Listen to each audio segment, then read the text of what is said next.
Chapter 18, Sign of the Beaver. Over and over, though he knew the number only too well, Matt counted his notched sticks. He kept hoping he had made a mistake. Always they were the same. 10 sticks. That meant that August had long since gone by. He couldn't remember exactly how many days belonged to each month, but anyway he reckoned the month of September must be almost over.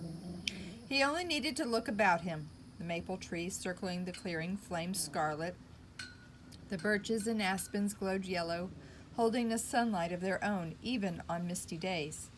The woods had become quieter. Jays still screamed at him, and chickadees twittered softly in the trees. But the songbirds had disappeared.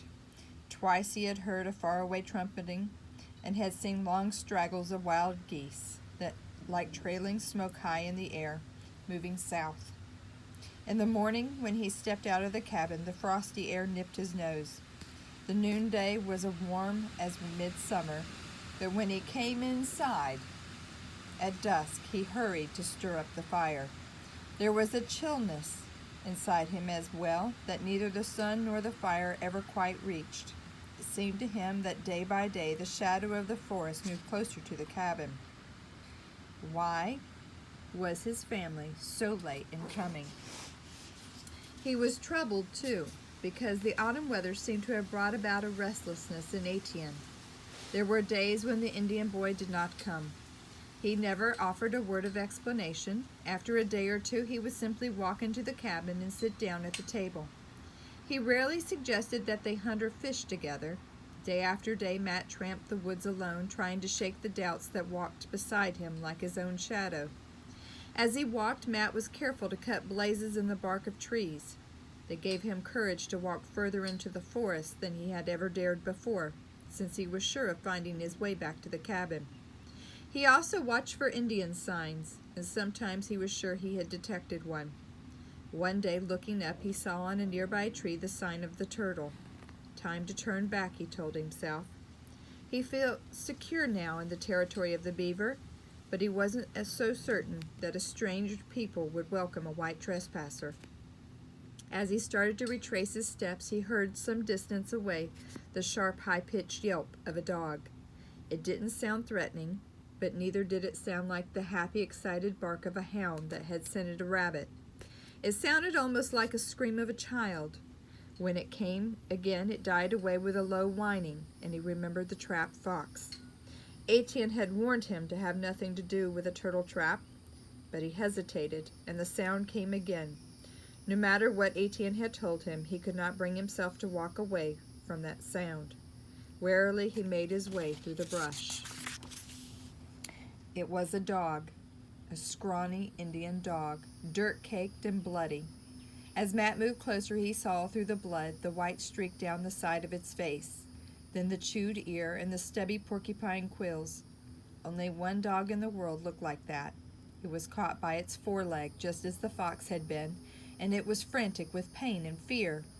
Its eyes were glazed, and white foam dripped from its open jaw. Matt felt his own muscles tense with anger. His mind was made up in an instant. It had been bad enough to leave the fox to suffer. Turtle tribe or no, he was not going to walk away from Etienne's dog. Somehow he had to get that dog out of the trap. But how? As he bent down, the dog snapped at him so ferociously that he jumped back.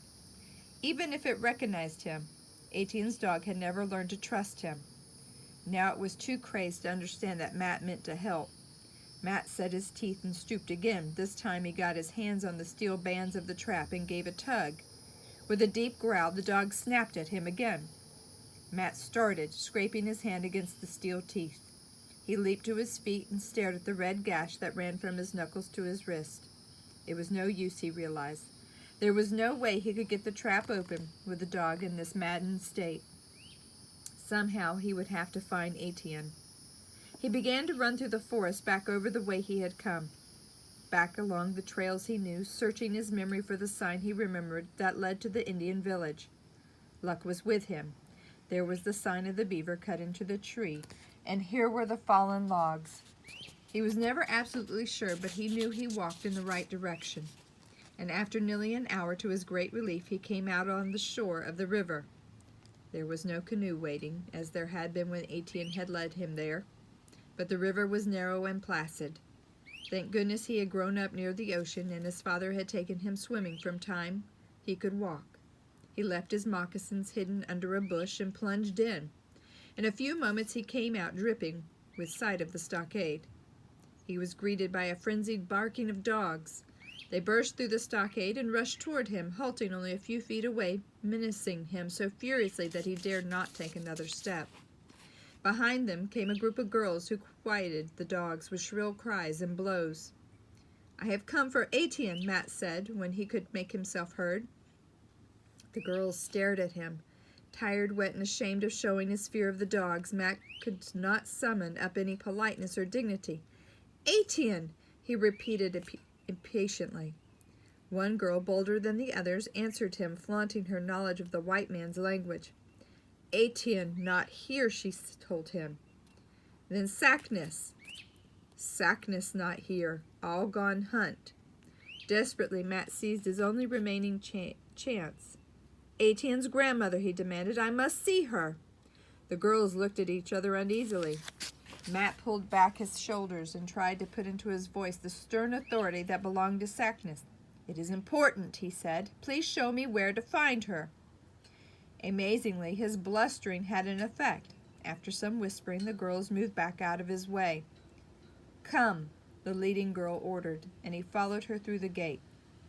He was not surprised that she led him straight to the most substantial cabin in the clearing.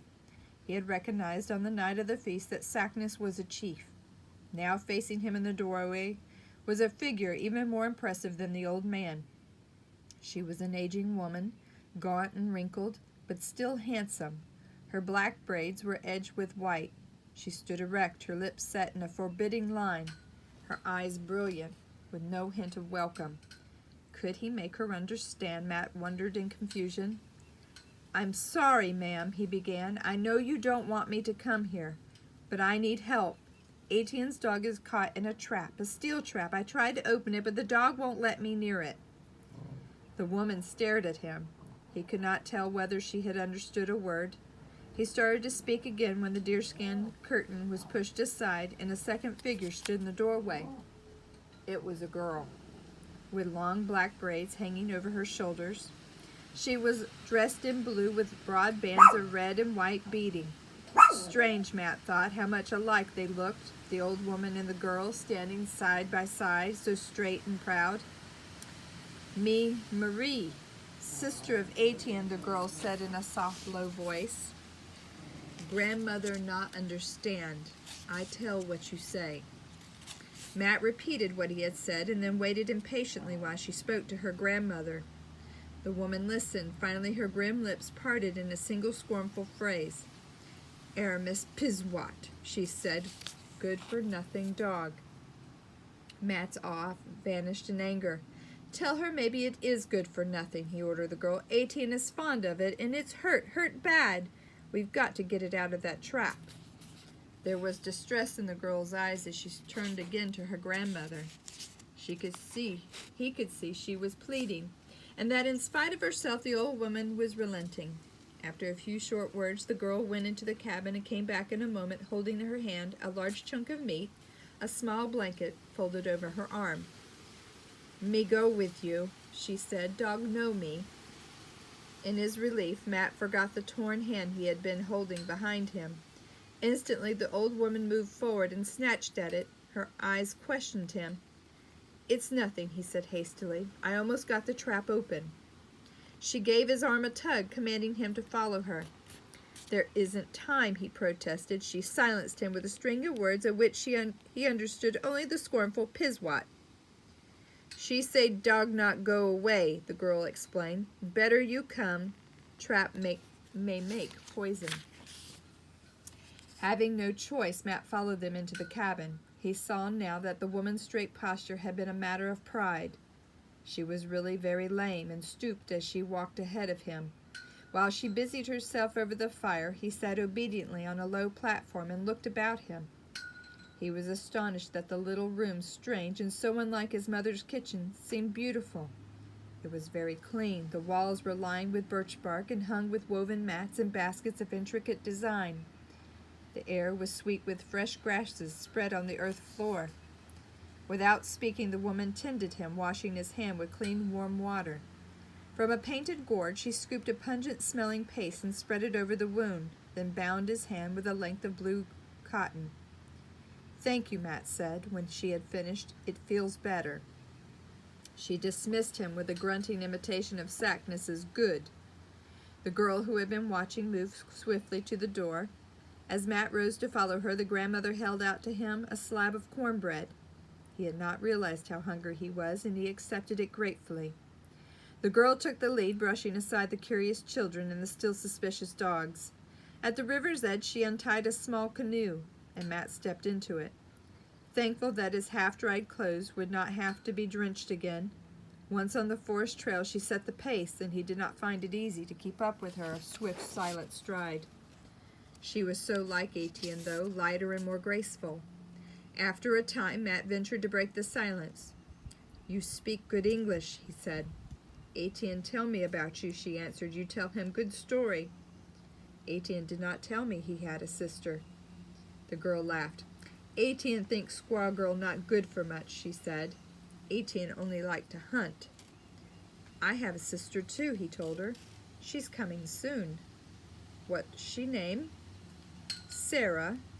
"She's younger than you, but Marie isn't an Indian name, is it?" Maddox asked.